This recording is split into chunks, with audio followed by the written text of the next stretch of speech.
आपण पाहत आहात भारतीय जनमत, आपला चॅनल। पालघर तालुका औद्योगिक सहकारी वसाहतीतील तसेच पालघर नगर परिषद क्षेत्रातील प्लॉट क्रमांक 43, 44, 45 मधील sapphire Life Sciences Private limited या औषध बनवणाऱ्या कंपनीत 21 जुलैला दुपारच्या सुमारास आग लागली। सुरुवातीला आगीचे स्वरूप जास्त तीव्र नव्हते, परंतु काही वेळाने आगीने रौद्र रूप धारण केले। सुदैवाने यात कोणतीही जीवितहानी झाली नसली तरी कंपनीच्या यंत्रसामग्रीचे प्रचंड नुकसान झाल्याचा अंदाज वर्तवण्यात येत आहे। Sapphire Life Sciences Private Limited ही कंपनी औषध निर्माण करणारी कंपनी आहे। ज्यावेळेस कंपनीला आग लागली त्यावेळेस कंपनीतील पहिल्या सत्रातील व दुसऱ्या सत्रातील मिळून 200 पेक्षा अधिक कामगार कंपनीच्या आवारात उपस्थित असल्याचे समजते।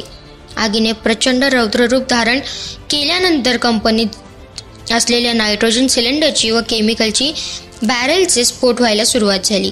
त्यावेळेस साधारण 1 ते 1.5 किलोमीटर पर्यंत स्फोटाचे आवाज ऐकू येत होते। परिणामी आजूबाजूच्या परिसरात तसेच आजूबाजूच्या कंपनीत काम करणाऱ्या कामगारांमध्ये भीतीचे वातावरण निर्माण झाले होते। आग विझवण्यासाठी पालघर नगर परिषद, BRC व बोईसर MIDCचे अग्निशमन दलाचे बंब दाखल झाले होते। सुदैवाने सर्व कामगारांना सुखरूप बाहेर काढण्यात यश आल्याने मोठा अनर्थ टळला। परंतु पालघर अग्निशमन दलाकडे ऑक्सिजन मास्क उपलब्ध नसल्याने कंपनीच्या शेजारी असलेल्या निऑन कंपनीकडून ऑक्सिजन मास्कची त्वरित उपलब्धी करून देण्यात आले व शेवटी अथक परिश्रमानंतर अग्निशमन दलाला आग आटोक्यात आणण्यात यश आले।